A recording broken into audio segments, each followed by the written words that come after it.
योगीन्द्रमीशं बहुरोगिवैद्यं श्रीमद्गुरुं नित्यमहं नमामि।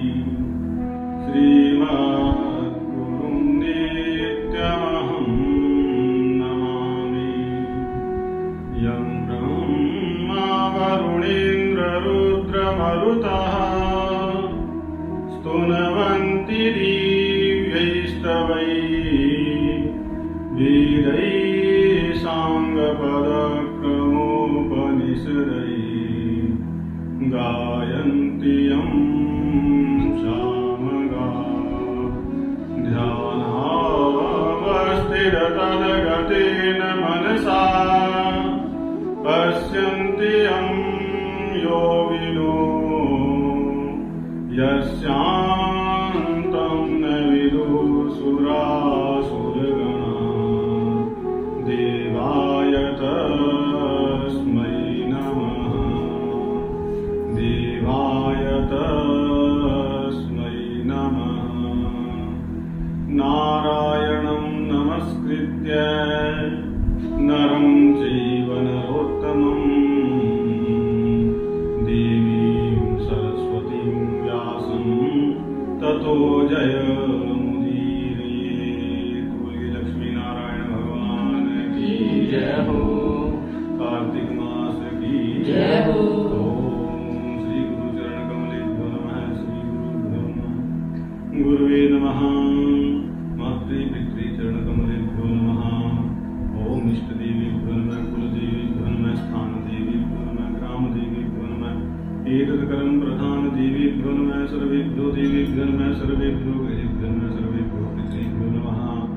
भगवते साम्ब सदा शिवाय नमः।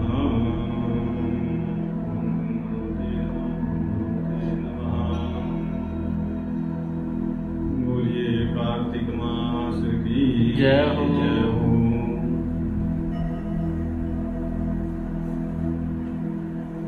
आपने कथा सुनी कि किस प्रकार कृष्णा वेणु आदि नदियों की उत्पत्ति हुई और धर्मदास नाम के ब्राह्मण ने कलहा को अपने कार्तिक मास का जो आधा पुण्य दिया था उससे उस कलह का उद्धार हुआ। इसके बाद भगवान श्री कृष्ण जी कहते हैं सत्यभामा जी से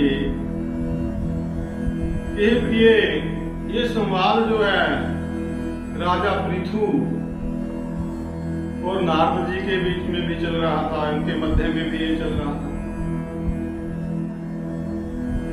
तो जब नारद जी ने पृथु जी के प्रश्नों का उत्तर दिया, ये कलह वाला संवाद सुना दिया, वेणा कृष्णा नदी की उत्पत्ति के बारे में बता दिया और जय विजय तथा सुशील पुण्याशील ये कैसे मेरे द्वारपाल हुए इनके बारे में सब बता दिया।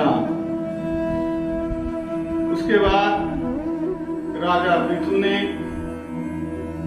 नारद जी की विधि पूर्वक पूजा की और उनको विदा किया। तो श्री कृष्ण जी कह रहे हैं इनका महत्व तो आपने जान लिया, इनका माघ कार्तिक और एकादशी का तस्मात् व्रतत्रयं येतन ममातीव प्रियंकरं माघ कार्तिकयोस्तद्वद तथैव एकादशी व्रतम। तो ये तीनों व्रत मुझे बहुत ही प्रिय हैं। माघ के महीने का, कार्तिक का और एकादशी का। भगवान कहते हैं कि वनस्पति नाम तुलसी मासा नाम कार्तिकः प्रियः एकादशी तिथि नाम च क्षेत्राणाम द्वारका मम। वनस्पतियों में तुलसी, महीनों में कार्तिक और तिथियों में एकादशी तिथि तथा जो क्षेत्र हैं, धर्म क्षेत्र हैं, पुण्य क्षेत्र हैं, हरि क्षेत्र हैं, उनमें द्वार का क्षेत्र, ये मुझे अति प्रिय है, अधिक प्रिय। तो एतेषां सीवनं यस्तु करोति नियतेन्द्रियः स मे वल्लभतां याति न तथा यजनादि।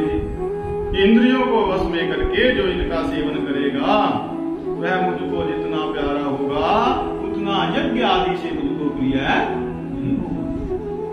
ठीक है, यज्ञ आदि मुझे बहुत प्रिय है, अच्छे लगते हैं, उनसे संतुष्ट है, लेकिन ये जो व्रत मैंने बताए हैं ये ज्यादा प्रिय है, अधिक प्रिय है ये।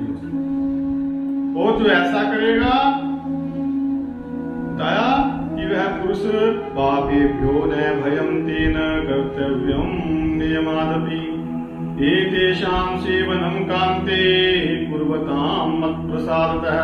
वह पुरुष पापों से भय न करे। हे प्यारी, इन तीनों का सेवन करने से पुरुषों के पाप जो हैं, जो पहले किए हुए पाप हैं, वो मेरे प्रसाद से, मेरी कृपा से नष्ट हो जाते हैं। तो सत्यभामा जी कहती हैं कि हे नाथ, जो आपने मुझसे ये बात कही कि पराये के दिए हुए पुण्य से कलहा मुक्ति को प्राप्त हुई, पराया कौन? अर्थात धर्मदत्त। धर्मदत्त का कलहा से कोई संबंध तो था नहीं, पहले कोई रिश्तेदार नहीं था उनका, परिवार में से था नहीं। उस धर्मदत्त ने अर्थात पराये ने, जो उसका जानकार भी नहीं था, लेकिन पुण्य दिया कलह को। ये भी बड़ी विस्मय की बात है। ये तो पता लगा कि कोई पराया भी किसी को पुण्य दे सकता है। और इस कार्तिक मास का ऐसा प्रभाव कि आपको ऐसा प्यारा कि जिससे स्वामी से द्रोह आदि जैसे बड़े बड़े पाप हैं वो भी स्नान मात्र से, स्नान के पुण्य से ही दूर हो गए। तो हे प्रभु, पराया पुण्य देने से ही मिलता है या बिना दिए भी किसी तरह मिल जाता है? कर्मणा गहन गति, कर्मों की बड़ी गहन गति है, इनको समझ पाना आसान नहीं। लेकिन यहाँ भगवान बताएंगे कर्मों की गति के बारे में। तो श्री कृष्ण भगवान बताते हैं, श्री कृष्ण वाच के बिना दिए हुए पुण्य तथा पाप मनुष्यों को कैसे मिलते हैं, अब ये यथावत सुनो। भगवान शुरू करते हैं कि देश ग्राम कुलानीषु भाग भांजी कृतादिषु कलौ तु केवलं कर्ता फलभु पुण्य पापयोः। के बिना दिए हुए पुण्य तथा पाप मनुष्यों को सतयुग अर्थात कृत, त्रेता और द्वापर में, कलयुग में, त्रेता युग में, द्वापर में, सतयुग, त्रेता और द्वापर, तीन युगों में बताया कि देश, गांव और कुल ये पुण्य पाप के अंशभागी होते हैं। यानी कि अगर कोई पाप करता है उसके देश को कुछ अंश मिलता है, कुछ मिलता है कुल को, कुछ गांव को भी मिलता है।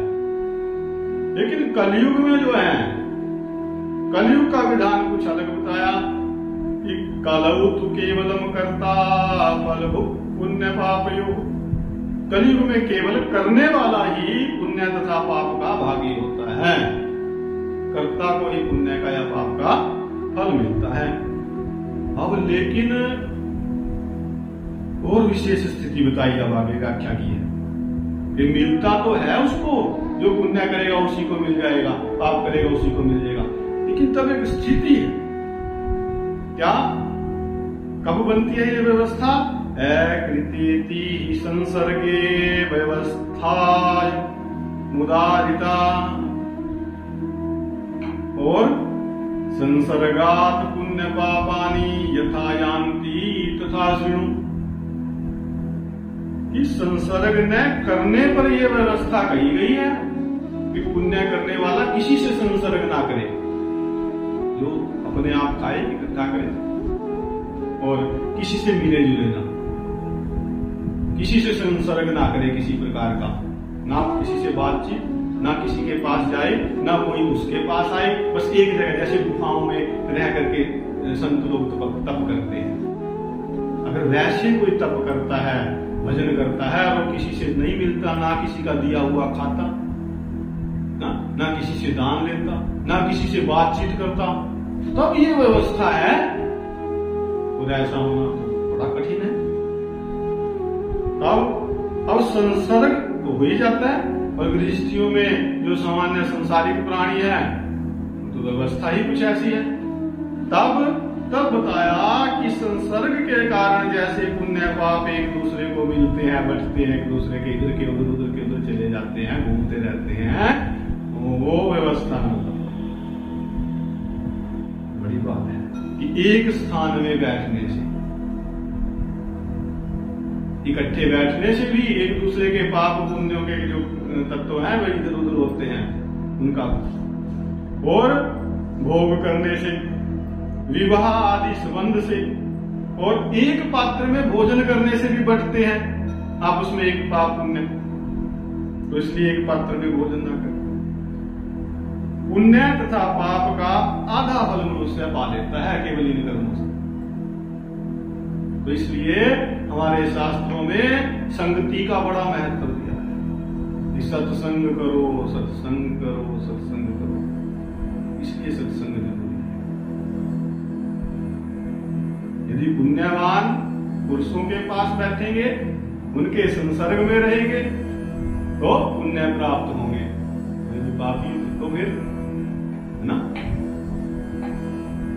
तो और भी बताया कि पढ़ाने,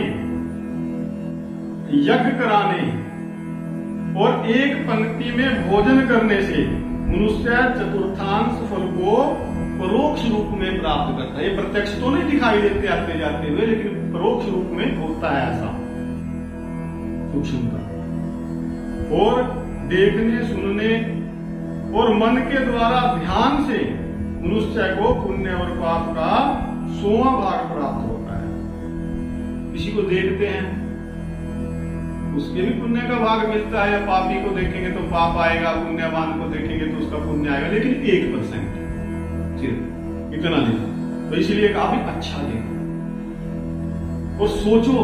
किसी का ध्यान करने से भी, तो किसी संत का ध्यान करेंगे, संत पुरुष का, भक्त का, पूजा पाठी का, दान पुण्य करने वाले का, देवता का, गुरु का, है उनके पुण्य वहां से मिले।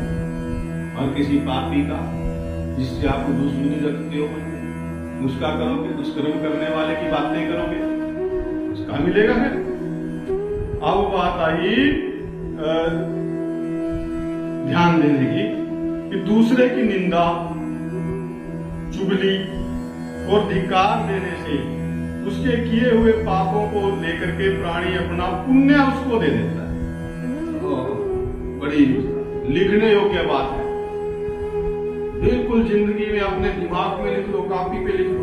देखो कि परस्य निंदाम पैशून्यम धिक्कारम च करोति है तत्कृतम पापकम प्राप्य स्वपुण्यम ददाति है। तो मिलता था उसे, जाता था। ये दोनों तरफ से नुकसान है इन कर्मों से। क्या? दूसरे की निंदा करने से, चुगली करने से, दूसरे को धिक्कारने से। तो क्या होता है इसमें? उसके किए हुए पाप तो प्राणी आप ले लेता है, जो निंदा करने वाला है। किसके पाप ले लेता है? जिसकी निंदा कर रहा है, जिसकी चुगली कर रहा है, और अपने पुण्य बदले में उसको दे देता है। यह इस प्रकार व्यापार होता है। तो निंदा चुगली से, और जो दुष्ट है उसकी तो बात भी ना करो, पापियों की बात भी ना करो, चिंतन भी ना करो। तो जैसे आदमी की, मनुष्य की बात करेंगे तो उसके पाप अपने अंदर जरूर आएंगे। ध्यान रखने की बात है। इसलिए तो कहते हैं अच्छी बात करो, अच्छी बात करो, छोड़ो, है ना। भगवान का भजन करो, जब बैठो शास्त्रों की बातें करो, भगवान के भक्तों की बातें करो, भक्तों के गुण आ जाए करती। हाँ, भक्ति बने। तो पुण्य और पाप को करता हुआ जो पुरुष, उसकी सेवा स्त्री, नौकर तथा शिष्य के सिवाय कोई दूसरा मनुष्य करता है, तो उसकी सेवा के अनुरूप उसको उसको कुछ धन ना दिया जाए तो वो मनुष्य अपनी सेवा के अनुसार उनके पुण्य का अंश भागी हो जाता है, उसके पुण्य का अंश ले लेता है, अगर बदले में कुछ नहीं दिया जाएगा तब। और एक पंक्ति में भोजन करने वाले मनुष्य हैं, एक पंक्ति है, सब बैठे हैं, भोजन कर रहे हैं और उनको कोई भोजन करा रहा है, सबको भोजन दे रहा है, जान भोजन कोई उल्लंघन कर जाता है, किसी एक को नहीं देता। अब यहां क्या है, छठा हिस्सा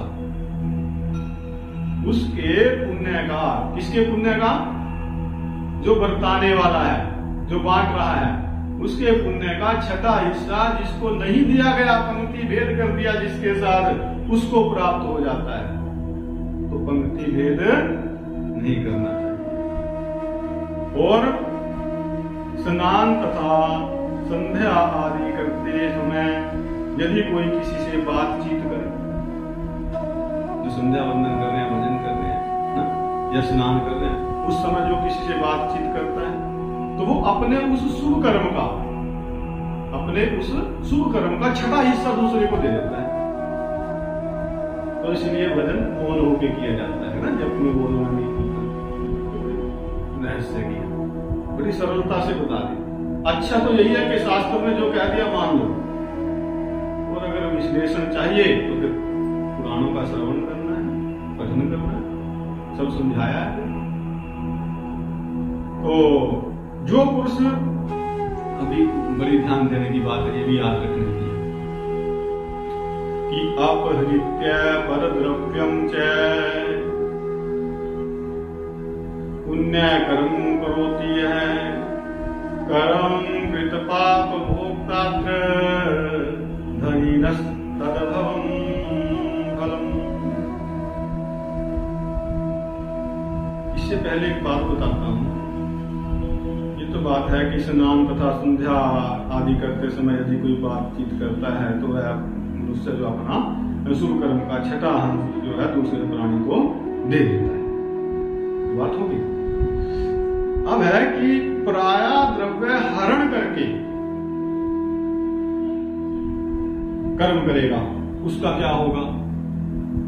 और जो पुरुष धर्म के निमित्त दूसरे मनुष्य से धन मांग के करता है, कोई पुण्य कर्म करना है और दूसरे से धन की याचना कर ली, मैं धर्म करूंगा, मैं यात्रा पे जा रहा हूं, या मैं भंडारा करूंगा, या मैं गायों की सेवा करूंगा, उसके लिए मेरे को धन दो, तो उसका फल किसको मिलेगा।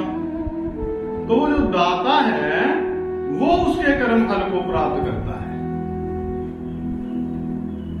केवल किसी कोई मांगने आया, कोई मैंने वहां एक यज्ञ करना है, उसमें सहायता करो, जो करा तो सहायता करने से ही जो धन दिया उसी के अनुसार उसको उसका फल मिल जाएगा, पुण्य मिल जाएगा। और जो कोई मांग करना लेकर जाए, कोई चोरी से भी, मान लो चोरी की धन की और किसी और काम में लगा दिया, अच्छे काम में ही लगा दिया, ठीक है, किसी पुण्य कर्म में ही लगा दिया, किसी का धन चुरा करके कोई भंडारा कर दिया, कोई सेवा कर दिया, कोई तीर्थ सेवन कर लिया, तो क्या होगा। तो कहा कि वो जो करने वाला है, जो कोई पुण्य कर्म करेगा चोरी के धन से, उसको पुण्य नहीं मिलेगा, उसको मिलेगा पाप। और पुण्य किसको मिलेगा फिर, जिसका वो धन था। ठीक है, यहां लिखा है अपहृत्य परद्रव्यम च पुण्य कर्म करोति यः कर्म कृत पाप भोक्तात्र धनितस्तत् भवम् फलम्। और पराया द्रव्य हरण करने की बात आ गई। अब जो मनुष्य दूसरे का ऋण चुकाए बिना मर जाता है, उसकी बात है कि धन ले लिया किसी से, चुकाया नहीं, तो यही पाप है, देना तो पड़ता है।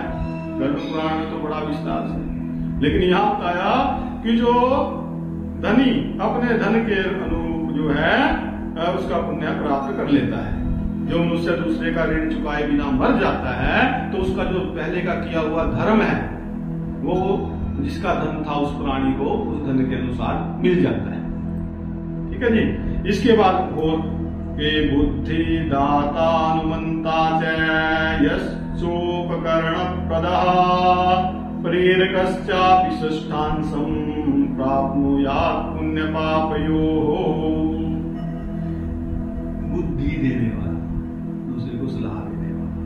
सिखाने वाला, उस कर्म की सामग्री देने वाला और प्रेरणा देने वाला, ये सारे उस कर्म के, उस पुण्य हो या पाप कर्म हो, कोई भी हो, जो किसी को पाप करना, बुरा कर्म करना सिखाता है या कोई अच्छा कर्म करना सिखाता है या उसकी प्रेरणा देता है या सलाह देता है, ये करते हैं। हाँ, तो इनको सलाह देने वालों को या सिखाने वालों को छठा हिस्सा मिलता है, षष्ठांश। अब एक और बात है, प्रजा की पुण्य को, प्रजा जो करती है उसका पुण्य या पाप, उसका छठा हिस्सा राजा प्राप्त करता है। और वैसे ही शिष्य गुरु का जो संबंध है, पिता पुत्र का, स्त्री का पति से, वैसे ही शिष्य जो है शिष्य से गुरु और स्त्री से पति और पुत्र से पिता छठा भाग पाता है ना। अब ज्यादातर क्या प्रचलित है बात, प्रचलित तो ये है कि स्त्री को अपने पति का किया हुआ जो पुण्य है उसका आधा फल मिल जाता है। वैसे ये बात आएगी आगे तुरंत, उसका भी उसमें थोड़ा सा भेद है, ध्यान देने की बात है, वहां किसको मिलता है।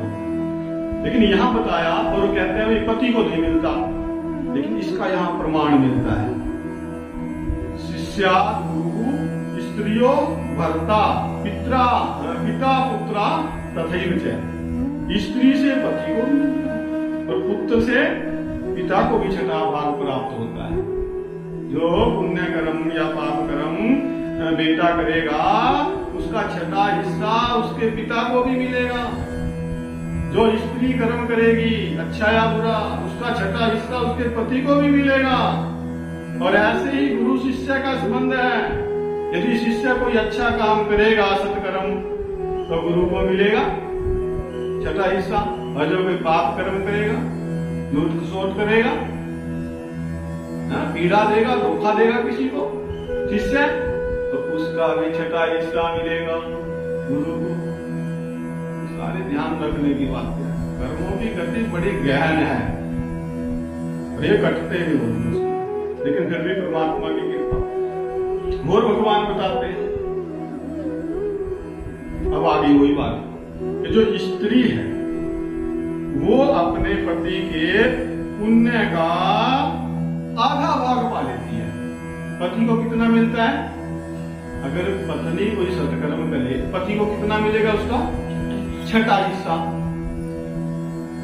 लगभग 16%, और पत्नी को 50% मिलेगा, आधा मिल जाएगा उसको।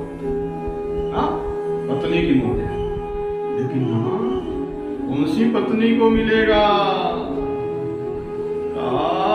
ये उसके मिलेगा साक्षात भक्तो संतुष्टकारिणी, जो अपने पति को अपने वचनों से, वाणी से, अपने कर्म से संतुष्ट करती है। पति के साथ लड़ती रहते हैं, हूं तुम करके बात करती है, वो नहीं बात बोलेगी। जो उसकी आज्ञा में रहती है, जो अपने पति को संतुष्ट रखती है, उसका ध्यान रखती है, उसकी सेवा करती है, तो 50% की भागीदार है धर्म के अनुसार, शास्त्र के अनुसार। ठीक है। और वही बताया कि यदि उसकी आज्ञा में रहने वाली है और प्रसन्न करने वाली है पति को, तो अन्यथा नहीं, लिख दिया, नहीं तो नहीं मिलेगा। तो जो पुरुष, जो पुण्यात्मा पुरुष पराये हाथ से दान करता है, पुत्र के हाथ से करा दिया या नौकर के हाथ से करा दिया तो कोई बात नहीं, लेकिन किसी अन्य से कराता है, पुत्र या नौकर के अलावा, भाई कोई यात्रा पे जा रहा है, ये दान मेरी तरफ से भी कर देना, तो गौशाला में जा रहा है, मेरा भी ये दान कर देना, तो कितना मिलेगा? जो कराने वाला है उसको तो मिलेगा जितना मिलना है, लेकिन जो करने वाला है, जिससे कराया जा रहा है पुण्य कर्म, तो वो माध्यम है जो, उसको भी छठा भाग मिल जाएगा। और आगे बताया कि जीविका देने वाला, खाने वाले के पुण्य का छठा भाग पाता है। अगर आप किसी को जीविका देते हो तो उसका षष्ठांश भाग आपको मिल जाएगा। और जो अपनी ओर से मिलेगा, कब? जीविका तो दे दी, दिहाड़ी तो दे दी काम करा के, लेकिन अपनी सेवा नहीं कराई बदले में। तब यदि कुछ दे के सेवा करा ली तो जैसे ब्राह्मण को भोजन तो कराना है, पर ब्राह्मण की 4 ड्यूटियां ला दी। आपके बाजार से ये भी ले आना, पंडित जी सब्जी भी ले आना, वहां से हलवाई को मैंने पूरी बोल रखी है, वो भी उठा लाना वहां से, है ना? ऐसा होता ना, मेरे को बात नहीं बनेगी। तो सेवा तो आपने करा ली, ये सामान वहां रख दो जी, हाँ सफाई करा दो बैठने के लिए, और ब्राह्मण कोई काम में लगा ले, किसी को भी, गुरुओं को, संतों को, नौकर को, अगर उसको जीविका नहीं देते तो, और जो जीविका देते हैं, कुछ देते हैं, तब ऐसी बात बताई कि 6वां हिस्सा मिलेगा। और अगर सेवा ना कराई तो, अगर उससे सेवा करा ली कुछ देके अन्नादि, तो फिर वो नहीं मिलेगा, अन्यथा नहीं, साफ लिखा है। तो इसी तरह बिना दिए भी जो है प्राय इकट्ठे किए हुए पुण्य पाप मिलते रहते हैं, पुण्य पापों का जो आपस में व्यापार चलता रहता है। परंतु कलयुग में ये नियम जो है ज्यादा नहीं है, किन अवस्थाओं में है वो यहाँ विस्तार से बता दिया है। ठीक है जी। क्यों? क्योंकि कलयुग में वैसे जो सिद्धांत है, कर्ता ही पुण्य का पाप फल भोगता है, लेकिन किन परिस्थितियों में, संसर्ग से यदि वो रहित हो तब। ठीक। इसके बाद क्या बात आई कि इस विषय में अब ये सिद्धांत तो बता दिया, अब ये सिद्धांत कोई भी है वो बगैर दृष्टांत के अच्छी तरह समझ में नहीं आता ना। भैया किसने किया था, कैसे प्राप्त होता है, किसको प्राप्त हुआ पुण्य या पाप, तो इस बारे में अगले अध्याय में 26वें अध्याय में बड़ी सुंदर कथा आएगी एक ब्राह्मण की। और धनेश्वर नाम का ब्राह्मण था, तो उसको कैसे पुण्य प्राप्त हुआ, तो उसने वो पुण्य या पाप के जो बंटने की है, इस व्यापार की कथा कैसे मिलता है, वो अगले अध्याय का विषय है। मास की जय हो, भगवान की जय हो, बोलिए सभी ब्राह्मणों की जय हो, सभी सिद्धों की जय हो, सभी संतों की जय हो, सभी भक्तों की जय हो। अपने अपने गुरु महाराज